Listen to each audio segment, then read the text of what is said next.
DEF CON. It's been expanded. So some of you guys have already seen some of this material. I'm going to go ahead and go through it all again. I'm probably going to breeze through some of it just because there's a lot more out on the internet about it now than there was when I first presented it, so you guys can find out more. What's that? Speak up. Yes, I can. All right. Who am I? My name is Tom Wilhelm. I think it's important for you guys to understand who I am and where my background is, mostly because that way you can understand where, why this project came about. I've got a bunch of letters after my name. Unfortunately, I'm in an environment where that's pretty much required to get past any sort of HR filters or anything like that. You shouldn't be impressed. Like I said, it's just to get in the door. So I got those. I also got a couple master's degrees, one in computer science, one in management. I have a bachelor's degree in history as well, which is actually pretty fascinating. I encourage everybody to start expanding their ideas of what is an acceptable education in this environment, because a history degree has helped me out tremendously. I used to be in the Army. I was a Russian linguist. Okay. Unusual. I usually don't get that. Was a SIGINT analyst and a cryptanalyst. And I did that for about 8 years. So I have and I've been basically in information security for about 18 years now. Currently, I work for a Fortune 50 company. I do penetration testing and risk assessments. I get to do all the things that people aren't supposed to do, and I get paid to do it. I do internal and external penetration testing. During the risk assessments, there's usually a pen test component, and basically they want to know, since their systems typically face the internet, they want to know exactly what you guys, or worse than you guys, can actually do. So we actually have to do the bad things, which is cool. That's kind of the Fortune 50. We're actually in the teens. I just wanted to, that was a good number to throw up there instead of actually saying a 14 whatever number. I'm also a PhD student. I'm also an adjunct professor. That's going to be important as we go through this, because you'll understand why this is so critical, this project. I'm also an author. I've been published in a few books in a magazine as well. Strangely enough, this is one of these. This project has been written in a couple of these books, as well as the magazine. Very few people actually know about the dice.net Pentest LiveCDs. Who's actually, just out of curiosity, how many people have actually downloaded one of the discs and ran through it? 1, 2, 3, 4, 10, maybe 10. But it's been out for a year and a half, and like I said, it's been written up in books. And that's why I'm actually out here on the East Coast, is try to get a little bit more recognition, or not necessarily recognition, but at least get you guys familiar with what's out there. I mean, this is, I think, cool. It's obviously been written up, so it's not that bad. A little bit of history about myself. I told you that I was in information security for the last 18 years. Well, I've always been on the defensive side. Makes sense, military and things like that. Was a system administrator, security administrator, all that stuff. So it was always on the defensive side. Well, the company I was in currently went through a reorg not too long ago, a few years ago. And I got caught up in that reorg, and they moved me from doing basically exception policies for security, moved into the penetration testing group. Well, like I said, I understood what the bad guys did. And I understood, on a theoretical perspective of what the bad things could be on my system. Well, I've never actually really done those things. I knew about them, didn't do them. So I had to figure out what my job was, and I had to figure it out basically at a full run. Now, one of the things that you have to understand is that the company that I was in, they had pen testers, and they had been really hammering these systems, these internet-facing systems. So here I am, basically a newbie in a way. I understand the concepts, but I didn't know the actual techniques and the tools. And so here I am, I'm supposed to do this, and I don't really have the hands-on experience. So I go up and I try to actually do some hacking on some of our servers, and nowhere near, because the level of skill set was much higher than what I was starting out at. So I knew that I had to ramp up as quickly as possible, And so you hit the internet and you try to find out what are the suggestions on how to do this, and I had to do it quickly. So the first thing, there are some internet sites that allow you to do some SQL injections, and it's all web-based stuff. Cool. You need to know that. That's not a whole lot of what we ended up actually doing for real life. The scenarios, but that's typically it. There's nothing out there that teaches you, other than just reading, how to do an attack using Netcat or Scapy or any of that other stuff. You got to basically throw up your own lab. So next one, build a lab. Build a lab. They tell you, okay, get an OS that's compromised. You can compromise pretty easy. Oh yeah, okay, Windows 2000, good. Then you start learning to hack on that. All right, so you get up Metasploit, you spin that up, you click a couple buttons, you click another button, the next thing you know, you got root. That didn't teach me anything, nothing. So the next thing is that the other alternatives is that you start hacking over the internet. There's certain things that are available out there, unfortunately, that they're not secure. Well, I like to keep my job, so I couldn't do that. So what I ended up having to do is I just had to go, read everything I can and actually bang my head as hard as I could against these systems so I could actually learn how to do this. It was extremely painful and extremely difficult. So we're going to talk about a little bit of why you actually need a Pentest lab. I just said that Pentest labs, it wasn't really a good experience because you throw up something, it's easy to compromise. The alternative is you throw up something that's difficult, a newer version of the of Red Hat or Red Hat or whatever you want to. Try banging your head. No, you got to be able to understand how to do reverse engineering and stuff like that in order to be successful. Because you're not, all the holes have already been patched. It's a new operating system, good luck. So you really need to have a lab because hacking on the internet doesn't work. And here's some of the reasons why. We've got two people up here. These aren't the best examples because they were a little bit malicious in their intent. However, one of the things that you want to notice down here is that it did not compromise any of the confidential or proprietary information. This last individual was mostly doing it for joyriding. Unfortunately, he got busted. It didn't matter what his motives are, what his intentions were. It could have been, pure as the virgin snow. But the problem was, the law didn't care. He got busted, 12 months, a lot of money. So you really need to focus on a lab. So you're going to end up banging your head. That doesn't make sense. So, well, we're going to talk a little bit more.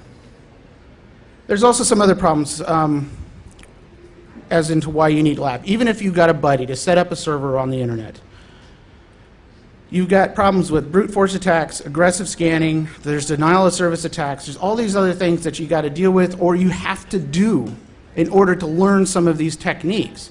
And unfortunately, the intrusion detection systems will identify it. Your internet service provider will also notice these things. So it's not necessarily a good thing to do. Plus, you also have some time constraints. Your buddy might set up a server and you want to hack. Well, unfortunately, somebody else tells that buddy, or that buddy tells somebody else, and next thing you know, there's 20 people hitting it. Also, next thing you know, his server goes down, he's at work, you can't do it, you got to wait till he gets back. It's really crazy. Code of ethics, that's another reason why I need a lab. And like I said, I get paid well enough that I don't want to jeopardize that. So that's the disadvantages of the hacking over the internet and the advantages of having a lab. So let's talk about what are the disadvantages of a lab. It's expensive and expansive. There's electrical costs, there's equipment costs, there's limited rack space. My wife gets really ticked off every time I bring in a new shiny blinky box. And I mean, my bedroom right now is probably about 20 degrees warmer than the rest of the house. Living space becomes uncomfortable. So it is living with your wife. Diversity is up to you. You got to find the equipment that you want to hack in order, and then bring it into your lab and hook it up and get familiar with it and all that other stuff. It would be really convenient if you wanted to learn Oracle's or you wanted to learn the Slayer's hacks to just be able to touch that system rather than go out and buy it. That's one of the disadvantages of a lab. Here's the big one, and this is one of the reasons why I ended up doing these disks, is how do you make a real-world challenge? I talked about ramping up a Windows 2000 box. Let's just go through that. I throw on some patches, and I set up some weak services that I know are weak, but everything else is tight. Well, I already know what the vulnerabilities are, and I know how to exploit it. You can't create, it's a chicken and egg problem. How do you get something that's a challenge if you already know how it's set up? Can't. So I began to think. After a couple of years of banging my head and getting up to speed, I started reflecting on what I experienced, and I really didn't enjoy it. And so I was thinking, how can I do this in a way that people coming up behind me don't go through this headache? Well, it had some criteria. It needed to be easy. It needed to be challenging enough. It really had to simulate real-world situations.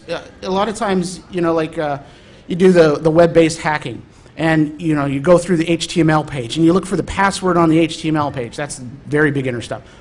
Who does that? Nobody.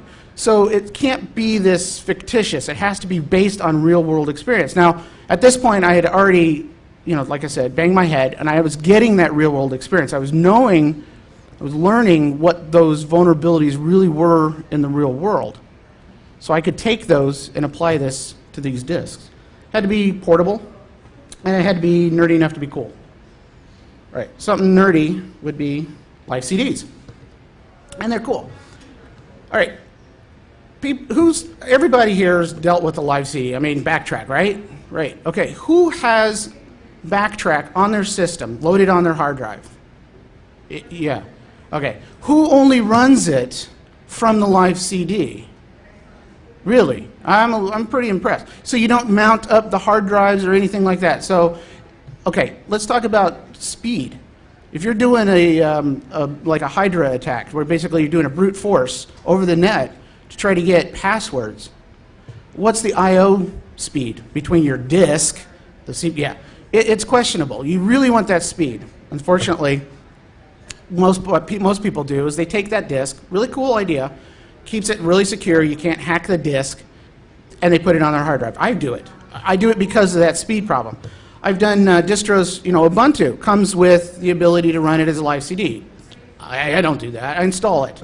So LiveCDs, my experience with LiveCDs was you take it, you burn it, you throw it on the disk, and you drop it to the drive.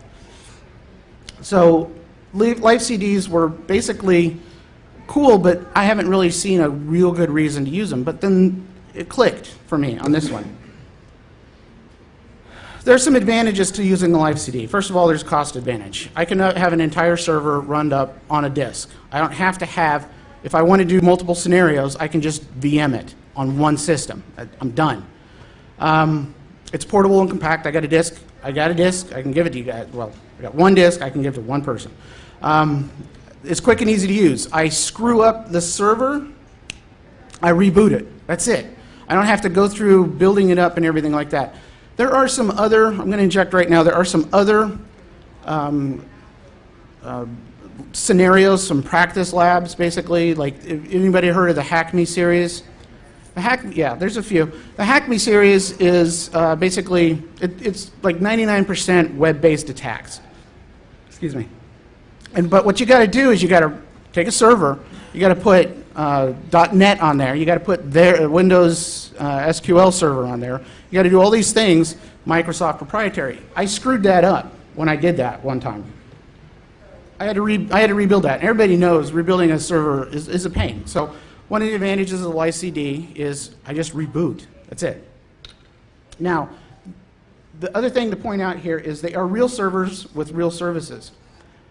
There's a little bit of confusion when people first get introduced to these LiveCDs, and the understanding is that they take what they already know, things like damn vulnerable Linux and things like that, and try to take these disks and put that in that mold. I'm going to explain why that's not the case, and you shouldn't think of that way, but I'll get that in a second. Okay, disadvantages of LiveCDs. There's always got to be a disadvantage. If you're actually learning or wanting to learn Pentest, these LiveCDs are great. If you're wanting to learn how to be a system administrator, this is a bad idea because I've set up the entire servers for you. There's a difference between modules and packages. The modules are basically put together and then put on the disk, and then the disk runs it. Normally what you do with the server, you want a package, you just install the package. It's a lot more difficult to do things in a LiveCD. And also you got to deal with proprietary operating systems. I can't make a LiveCD legally using Microsoft. I cannot. So unfortunately, these scenarios are strictly Linux based. It's a problem. A lot of people out there would be more interested in the Windows stuff, I understand that, but these disks are actually good for getting your feet wet and understanding how the process works on penetration testing, and then you can move on to something else. All right. I needed some standards. I wanted to use Slacks because I was familiar with Backtrack, and I like Backtrack. Backtrack, hardware router. This is what's Recorder Lab, and you have to have 2 blazing fast machines like what we got demonstrated here. A target system and an attack system. One to actually hold your LiveCD, and then another one to load up on Backtrack. All right, some more standards. Target machine. I decided originally I was going to do DHCP for all these disks. I know this is, a lot of you guys are probably going to start falling asleep for in a minute, but this was just kind of, I'll let you understand what the ideas behind this is, so when you actually see a disk 1.100 or 2.100, you'll know what it is, what it means. I figured originally I was going to go DHCP. DHCP was going to be a real problem if I wanted to do man-in-the-middle attack scenarios. So what I decided to do is do a numbering scenario. A 192.168.1 dot whatever is a level 1 disk. 2 dot whatever is a level 2 disk. There's going to be a level 3 disk out soon, and so it'll be 3 dot whatever. The attack machine can be a dynamic DHCP, basically. Router needs to provide DHCP, and also I wanted to push methodologies. I mean, you're going to learn penetration testing. You might as well have a methodology behind you. I push ISSAF now. OSSTMM turned out to be too of a high level for people who are really interested in getting to the level 1 disk. So I eliminated, it does not eliminate the need for specialized services. If you want to hack a PIX firewall, you still got to hack a PIX firewall. I can't virtualize that. Juniper equipment, whatever. You also need to understand basic routing. At this point, if you're trying to learn how to do penetration testing before you know how to set your IP address, there's a problem. I'm going to blaze over this real quick. Slacks, you can just throw in some modules that basically they're pre-built. You drop them in there and you go. And and they also have some pre-built ISOs, and they have services running on them as well. You could get a really small one under the new license. Not very user-friendly. You can build your own. Here's the basic file structure. Real quick, the root copy directory is where I put everything, so if you actually want to see what I did on the disk, look in there. Usually what you're supposed to do is you modulize everything, put it in one big pretty package, and stick it on there. I left everything open, so once you guys actually hack the disk and you want to know how I set it up, you can go back and look at it. I don't want any, I want you guys to know everything about it. More. You can put IP tables. There's different ideas behind the different levels. Pretty straightforward. It makes sense. Real world scenarios. These are some of the things that I've picked up along the way. They should be pretty familiar with a lot of you people, especially if you've done any of this stuff. Okay. I mentioned that people are familiar with certain things like damn vulnerable Linux, or there's a couple other ones. And what they usually do is when I get these emails, and they get posted up on the board as well, somebody downloads the disk and says, hey, I can't log into the system. Well, the problem is that what you're doing is you're setting up a server that you're supposed to have no idea about, and it is supposed to be your challenge. You're not supposed to know the password. And I explain that, and they say, yeah, okay, I got it. So what's the password? I can't log in to do the actual hacking. Well, I understand that. It's because you're not supposed to know that. Well, then how am I supposed to do this disk if I don't know the password? Well, you're supposed to do all this other stuff on the other side. It is a server. Just pretend that you can't even see it. You see it boot up, and it's like, hey, yeah, okay, I'm good to go. Problem is that you got to think that your router is the internet, and you're not supposed to even being able to see this disk. So you got to go through the entire thing, like the discovery, and you have to start doing scans, and you have to do all those things that you normally would do. The objective is to get that root password. The objective is to find those hidden documents in these disks. You're not supposed to know that at the get-go. So think of it actually as a real-world scenario, as if you're hacking somebody's server. All right? You don't even know the people's names. Seriously. So here's a configuration. You got your backtrack CD, you got your router, and then you got your disk. I'm going to go over the scenario of the 1.100 disk. If there was a lot more people in here that had actually gone through it, I would have breezed through a little bit better. But this will hopefully give a bit of a flush out on what these disks are about. So the scenario is that your CEO is pressured by the board of directors to have penetration testing done. Small companies, this is very, people read the trading magazines, oh, we got to have this, got to do a penetration test. I don't want to lose my job. And so the CEO is like, yeah, whatever, I don't want to spend the money. So he thinks it's a huge waste of money. He's already had companies scan their network for vulnerabilities. You buy the $200 service, which is somebody scans it and sends you this big long report, and it sits on front of the network manager's desk and is filed, and nobody does anything. That's what typically people have. I know this for a fact from my previous experience. This is what really happens. So, real-world scenario. All right, so you get hired, you guys are the penetration testers. You get hired to do the hack. I included, because this is a level 1 disk, I included some hints. If you guys get stuck, and it happens, there's just hints. And basically what it is it's white letters on white background. You got to highlight to figure out what the next step is. You can't just stumble on it, so it won't ruin the party for you. But you can go through without doing that, and you can go through without hitting the forms, which have complete spoilers as well. But the objective for this is to actually learn how to do penetration testing, learn the process of penetration testing, which is why I mentioned the ISSAF, and then use the tools, learn how to use the tools. That's going to be important to remember in a second, learn the tools. All right, some of the tools required for the disk 1.100. Nmap, Firefox, SSH, Hydra, John the Ripper. These are very typical tools. Everybody should be familiar with these at this point. And for those that aren't, this is a perfect opportunity to learn those and to actually, try the brute force stuff and try the denial of service stuff. You can do this here. Tools that are not required, Nessus and Metasploit. Okay. Great tools. I will not deny that. As far as the Nessus one, we use that in the corporation all the time. That's our baseline. When we actually ramp up a pen test, that's the first thing we grab. Cannot deny that Nessus is not a good tool. It is a great tool. Problem is it does a lot for you. It tells you what the vulnerabilities are. It tells you where to go and look for these things. That's not going to help you in the real world learning penetration test. So I don't want you guys clicking. I want you guys to actually do some work. All right, Nmap scan. I'm going to just kind of go through what people would see. They see that there's some services open, FTP, SSH, SMTP. Okay, there's a lot of places to start. I intentionally broke FTP. You get basically to get some people banging on that for a while. Yeah, I know, I hear chuckles.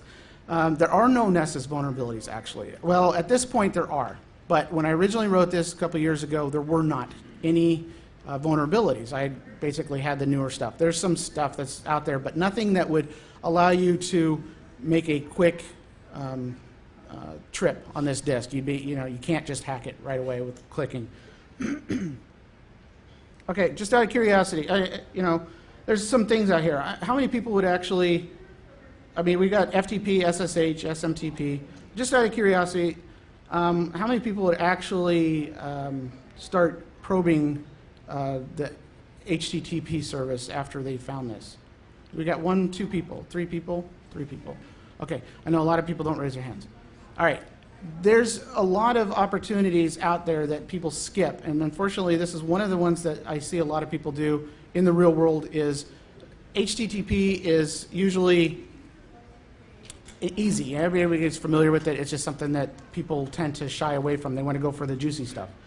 Unfortunately, you got to do the entire system. You got to understand all the working parts. So if you do go to the HTTP info, you find out that there are some system administrators.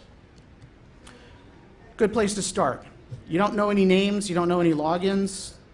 Turns out that they actually posted some names, no logins, up on their web server. It happens. That's not unusual, and it's not something that as a security engineer I'm even really worried about. But what that allows you to do as a penetration tester is actually start somewhere. Now, so you got to start creating usernames. There's a whole bunch. Has anybody actually done a Hydra scan? Yes.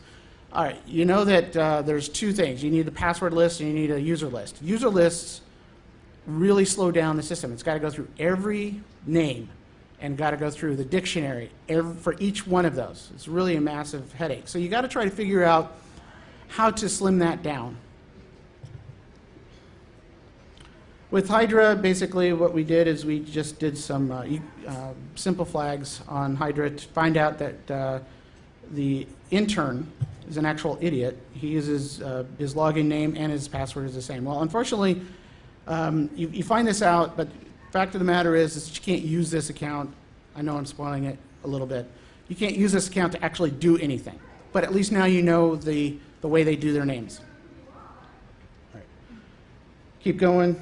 You actually find out that Adams, the guy who's running it, has a password that you can actually hack. All right, so what's next? John the Ripper. You can actually try to find out the rest of the passwords, and you need to actually be able to get root in this case. So you got to do some things. You also got to get familiar with OpenSSL. I'm going to leave the rest of this to work. There's actually 3 disks out there. Actually, there's more than that, but only 3 of them are available right now to you guys. And the hint for the 1.100 disk is to find the CEO bank account. If you're familiar with hacking, and this is old hat to you, you should knock this out in half an hour. Level 2 disk, the best time is 2 weeks. So, you know, there are some step-ups as far as challenges are concerned. Yeah, so. Oh, and the guy who did it in 2 weeks, he was actually on vacation, and that it kind of pretty much consumed all of his time. I apologize to him for that, because I'm sure his wife was a little disappointed, and that's how he spent his holiday, but anyway. Okay, I am at the end of basically the first part of this lecture. At this point, when I was at DEF CON, I had a plea for action. I would like people to do these disks themselves, to actually create their own disks. I am not the smartest guy in the world. I know that there are people out there that are a lot better than I am. And unfortunately, it's hard to get them to share their knowledge. If they were to actually create one of these, it might actually open a little window into their world so I can actually see what it would be like to be even cooler. There are, like I said, penetration tests has many facets. Mine in particular is to attack services. I'm a big Linux guy, heavy into Solaris. That's my expertise. I'm not really that good at things like web-based. I don't like it, never did. I'm not that good at network hacks as well. I'm trying to learn that. So if there are people out there that have those skill sets, I would encourage you to develop these disks on your own. It's really simple. It's not that difficult to do. And then share the wealth. Okay, so that's the plea I was basically making at DEF CON over a year ago, or about a year ago. Problem is, nobody did it. Here's some contact information. It's going to come up again here in a minute. Not what I wanted. Okay. So like I said, nobody really, there's one guy who actually put together a disk that was not scenario-based, but it required you to put together exploits from Milworm. It's cool. And I praise him for that, and it was really a good idea to do stuff like that. I would wanted to do that for a level 3 disk. I'm actually going to postpone that because he's already come out with it.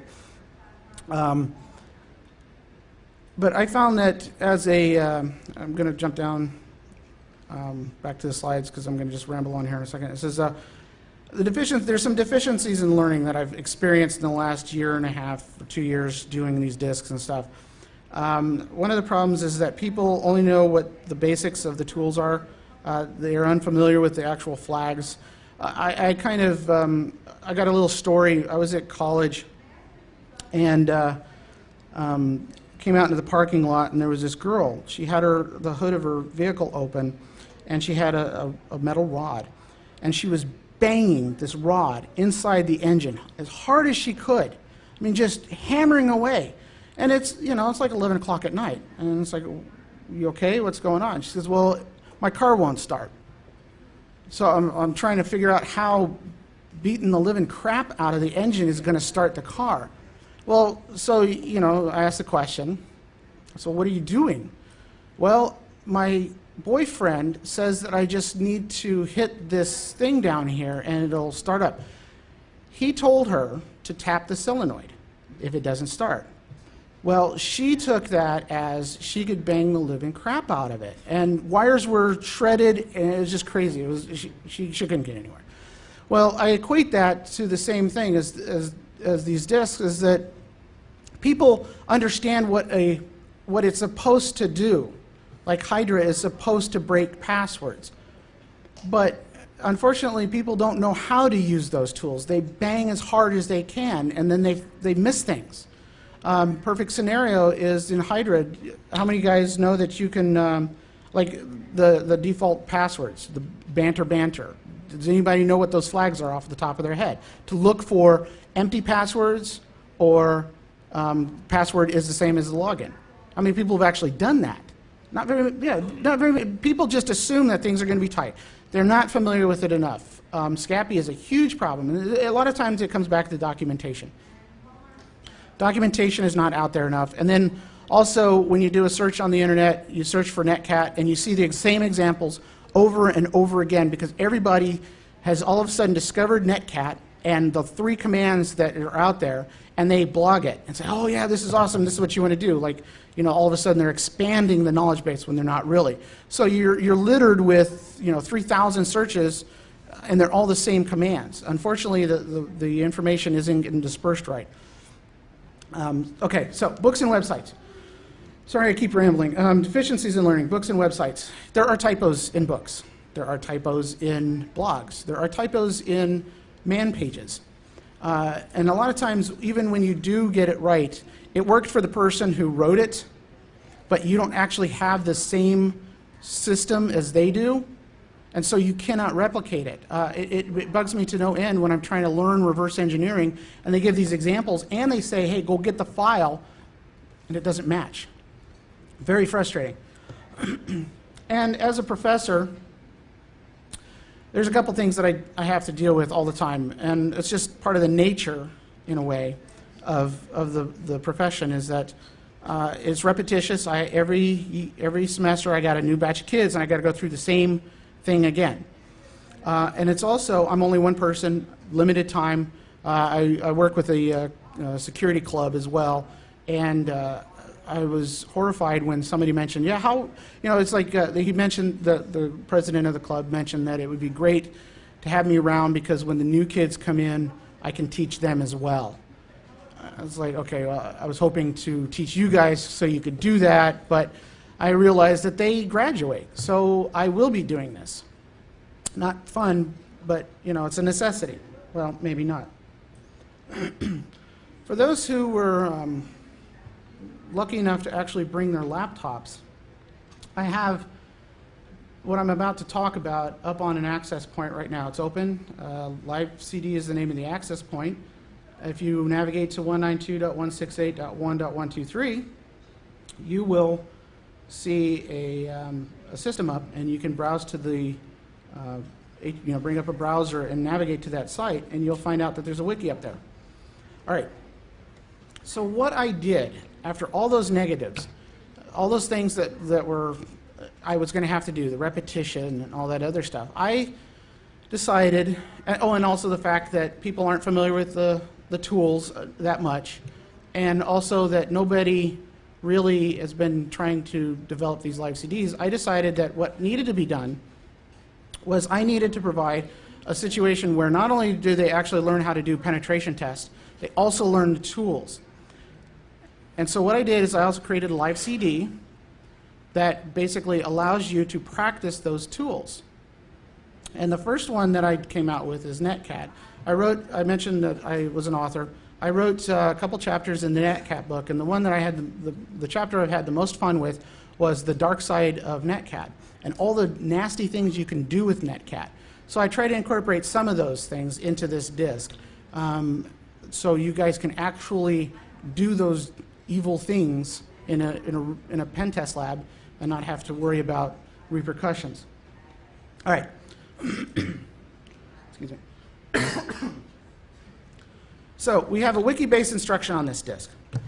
We have hackable servers. In fact, I opened up as many services as I could possibly get. It's huge. I mean, even Echo in there, and so yeah, just everything. Because it's a hackable server, there's no need to rebuild it. You can just drop it in as a LiveCD and run with it. It's self-contained. You don't actually need backtrack. You remember the other previous one I had? You got your attack disk, and you got your router, and you got the disk that you're attacking, your target. You don't have to do that. I would not encourage you to just learn all of it straight from the LiveCD. I would actually encourage you to set up a lab, go through that pain, actually learn how to configure those things. If you guys are already familiar with doing that, change it up. Do use OSPF or something like that. Just, you know, that lab is there more than just to learn a tool or something like that. But you can do everything that I'm going to talk about just using a LiveCD. How are we doing on time? Okay, I'm breezing through. Good. So like I said, the first disk I wanted to do was Netcat. I actually included some basic skills, I mean, very simple stuff, client stuff, then some server stuff. I also did some intermediate stuff as well. I included examples. It's almost like you're reading a book. And then I included hands-on exercises as well. And I also threw in some RFCs to bore the living daylights out of you guys. So let's talk about the hands-on exercises real quick. What I did is, you know, like I said, so there's typos out there. You can't replicate the system exactly. So what I did is I actually did the exercises, copied and pasted, and threw them in the wiki. So what you see is exactly what I did. It's not like I was telling you what you could do. So there's, if it broke, I would know instantly that it was not the right way. So I grabbed it and threw it on. Here's a snapshot of the front page, just part of the front page. Here's some of the lessons that I included in the disks.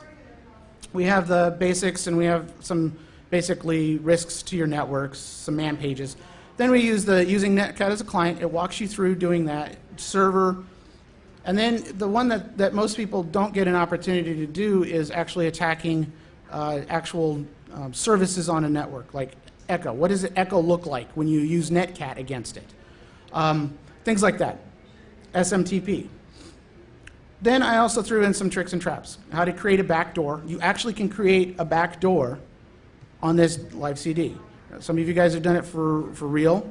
There's also some other things that you can do, like when you go and you read some of these books and things like that, and you find out how to use it as a pivot system. You can do those things on this disk. How to set up an SSH tunnel just using Netcat. You can do those things on this disk. Things that you may not have an opportunity to do, or you would have to spend a lot of time setting up a server to do. You can also use Netcat as a chat client. I threw all these little examples in there, and as time goes on, I will continue to throw more in there. We're already working on a Hydra one, so you can actually learn all the neat little tricks and flags and stuff available in Hydra. Scampy is one I'd love to do. It's going to be a pretty hefty thing to do, though. But anyway, the idea is that you guys would have a platform where you could, if you needed to, as a refresher, let's say, how do I do that? Throw into this disk, you can relearn it. Here's a snapshot of the actual hands-on example. This is one from the SMTP. I'm not going to go through this because, first of all, it's on the disk. Second of all, you know, it's very small, and I know that most of you guys' eyes are bleeding right now, and just trying to stay awake anyway. All right, so who's the intended audience for these disks? For the Netcat disks and for these tutorial disks, it's for everybody. Not only is it for beginners who need to learn the concept and actually go through some hands-on exercises, there's some also more advanced techniques for the intermediate user, things that you may not be familiar with. It also provides the intermediate user a sandbox in which to actually practice some of the techniques that they've learned about, including denial of service attack. One guy, I was in the computer lab, and this was kind of funny, I thoroughly enjoyed this, is that I was on a network that was all done through a hub. Well, if you know about hubs, the problem is that we're talking about some serious packet crashes. I mean, they ram into each other. So I had about 10 people in the class, and I was going through this disk, and I was talking about how to connect to a service. And what one guy did is says, well, let's figure out how much this thing can handle. So the next thing I know, he basically does a cat on all the files on the server, on this backtrack disk, all of them, and pipes it into the server, through netcat onto the target system. The next thing I know, he's doing a denial of service attack. Everybody else cannot access the disk. Well, that was perfect.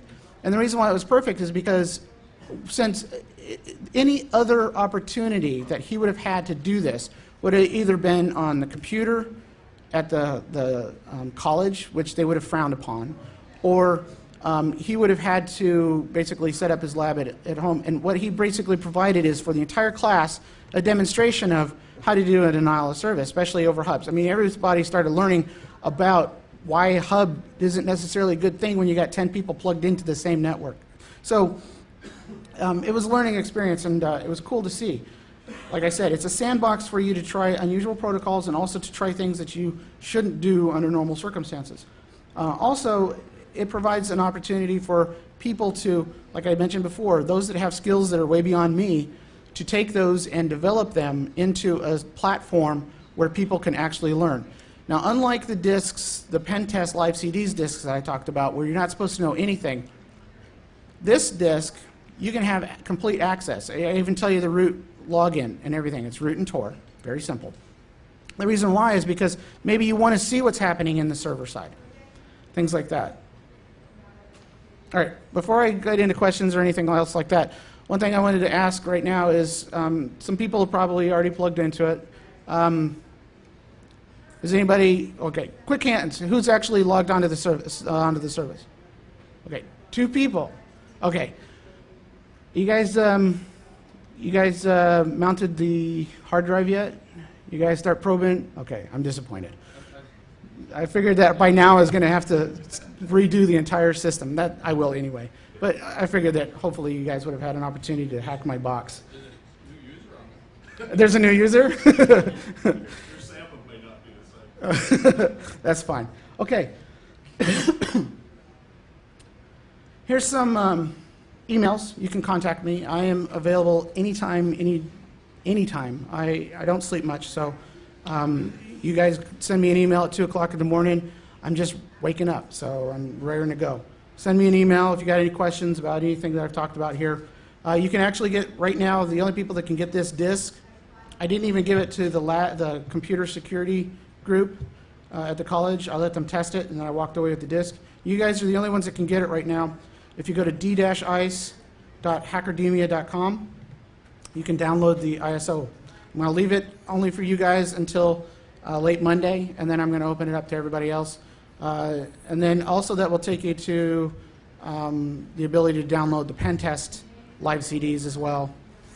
And then let me know what you think about these things. I'm constantly looking for ways to improve it. This is going to help me a lot with those kids at the security club. It's also going to help a lot with people who are advanced users as well. And more feedback and questions, please. The new license. Everything's under the GNU license. I've got everything copyright. Actually, the wiki stuff is my copyright, but it's all copyleft. Please use it as much as you want. I've had requests to use LiveCDs in colleges, and they worry about license as well. By all means, use it. That's what it's there for. There's no restrictions on downloading. Originally, it was you could only log into the You had to actually get a user account to get the LiveCDs. That was because of a bandwidth problem. I've actually gone to a hosted service, so use the pipe. It's there. Suck as much of it down. Download's free. I don't have any restrictions on how you use it or anything like that. You can quote me as much as you want. You can plagiarize me as much as you want. You can pretend that you wrote it. I don't care, just as long as that information gets out there. So, is that good? Okay, yes, please. In your professional work, how much percentage of work have you done on Unix and Solaris Unix side, and how much was on Windows side? Okay, I'm going to have to apologize. When I was in the Army, I was too close to too many generators and too many computers. There's a mic set up in the back. I have a really problem hearing sometimes, so I apologize. If we could use the mic, that would be really helpful for me. Hi. In your professional work, how much percentage of pen testing work have you done on Linux and Unix boxes, and how much was on Windows? Most of the systems that we play with are actually Linux-based. There's been a huge effort to try to get away from cost. Yes, thank you for attending, everybody. There's been a huge problem as far as costs, so they're trying to find other platforms. I would say the predominant system that's out there is AS400s in our organization, but we are not allowed to touch those because those are, I mean, it's an automatic. We touch it, it crashes. So we know that it's vulnerable from the get-go. But as far as Linux systems, I would say probably most of my effort originally was probably about 80% Unix or Linux or Solaris-based. A lot of Solaris-based systems.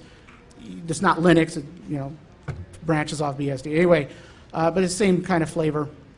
Now, recently we've been doing a lot of a huge shift towards network stuff. But to answer your particular question, we do a lot of Unix penetration testing.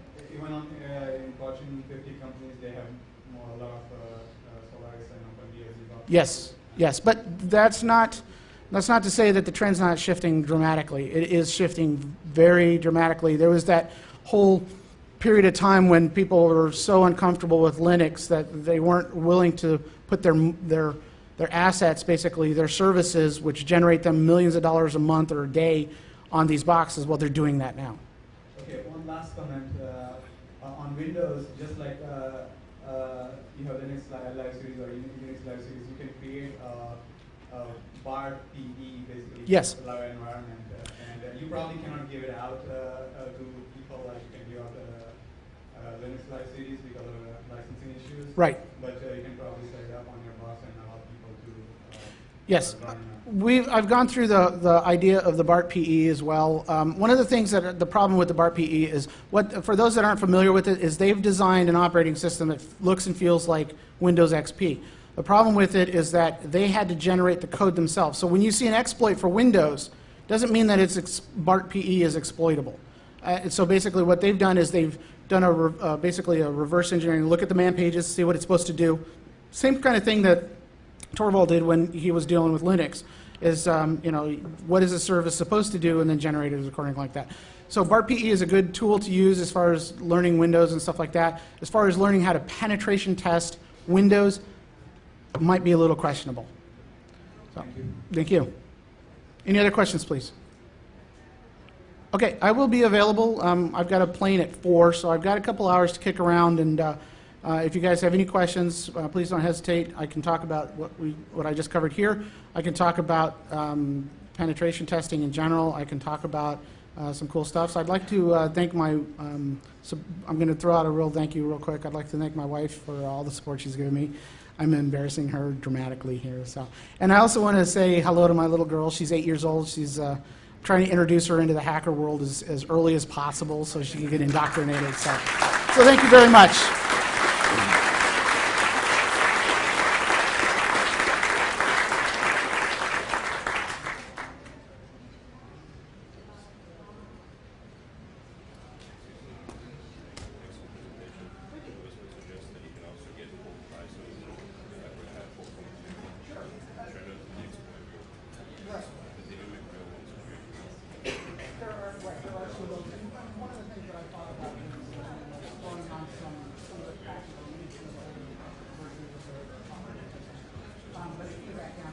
Magazine as well. Strangely enough, this is one of these, this project has been written in a couple of these books as well as the magazine. Very few people actually know about the dice.net Pentest LiveCDs. Who's actually, just out of curiosity, how many people have actually downloaded one of the discs and ran through it? 1, 2, 3, 4, 10, maybe 10. But it's been out for a year and a half, and like I said, it's been written up in books. And that's why I'm actually out here on the East Coast, is try to get a little bit more recognition, or not necessarily recognition, but at least get you guys familiar with what's out there. I mean, this is, I think, cool. It's obviously been written up, so it's not that bad. A little bit of history about myself.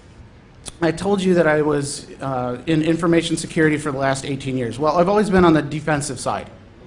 Makes sense, military and things like that. Was a system administrator, security administrator, all that stuff.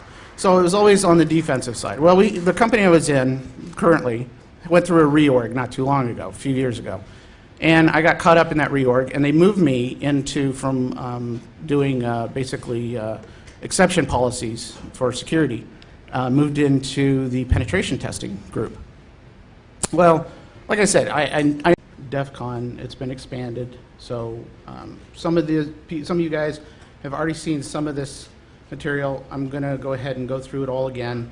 I'm probably going to breeze through some of it just because there's a lot more out on the internet about it now than there was when I first presented it, so you guys can find out more. What's that? Speak up. Yes, I can. All right. Who am I? My name is Tom Wilhelm. I think it's important for you guys to understand who I am and where my background is, mostly because that way you can understand where, why this project came about. I've got a bunch of letters after my name. Unfortunately, I'm in an environment where that's pretty much required to get past any sort of HR filters or anything like that. You shouldn't be impressed. Like I said, it's just to get in the door. So I got those. I also got a couple master's degrees, one in computer science, one in management. I have a bachelor's degree in history as well, which is actually pretty fascinating. I encourage everybody to start expanding their ideas of what is an acceptable education in this environment, because a history degree has helped me out tremendously. I used to be in the Army.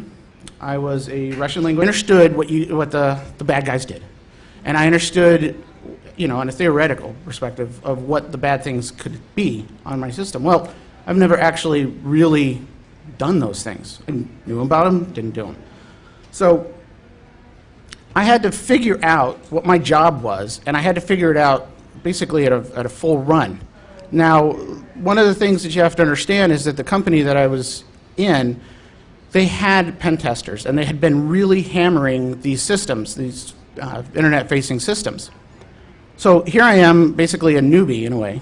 I understand the concepts, but I didn't know the actual techniques and the tools.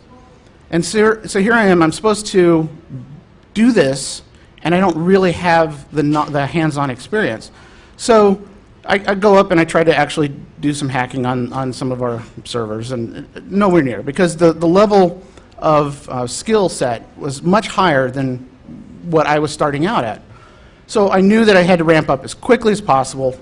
And so you hit the internet and you try to find out what are the suggestions on how to do this, and I had to do it quickly.